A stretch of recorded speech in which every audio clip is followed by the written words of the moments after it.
Lenovo n'empêche pas du tout l'ouverture de sa machine, au contraire, puisqu'on est obligé de l'ouvrir pour installer la puce 3G. Donc l'ouverture est très simple, tournevis cruciforme, 3 petites vis à enlever sur un des côtés du panneau arrière. Et une fois qu'on a enlevé ces 3 vis, on fait glisser, pivoter le panneau comme ceci. Et là, on accède à l'ensemble des composants de la machine. Alors on va les détailler rapidement. Vous allez voir, c'est assez facile. Donc on a 2 emplacements SODIMM. Donc pour la mémoire vive intégrée. Ici donc on a 4 Go de mémoire intégrée, 2 barrettes de 2 Go, c'est de la DDR3, donc très standard, très classique. Ici le chipset Intel de la machine. On voit là la pile du BIOS. La carte Wi-Fi format mini PCI demi-format, donc c'est accessible, on peut la changer assez facilement. On voit les 2 antennes qui partent pour le Wi-Fi, qui sont bien intégrés. Il y a plein de petits détails. On voit que les câbles sont guidés, etc. Donc c'est plutôt positif. À côté, le lecteur de carte SIM.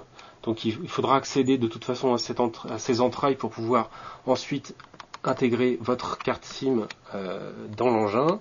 Donc ça se fait de façon assez traditionnelle. On soulève le petit lecteur, on pose sa puce et on referme, on fait glisser. Juste à côté, on retrouve la carte mini PCI, donc ici plein format, également complètement accessible, on peut la changer si on veut. Ici c'est une carte Qualcomm Gobi, donc assez classique, qui va servir donc de modem 3G à la machine. Le disque dur, le stockage, également accessible avec une protection en mousse sur un châssis en alu qui vient protéger le disque lui-même, donc ça évite d'avoir des chocs sur l'engin. On a des petites vis à enlever pour pouvoir déboîter le disque et le changer, donc on peut le remplacer par un SSD, par un disque plus gros, etc. A priori il n'y a pas de limitation. Enfin on retrouve ici donc le calodu qui va jusqu'au ventilateur et donc le processeur Core i3 est en dessous. Voilà, donc c'est une solution complètement accessible, assez facilement d'ailleurs.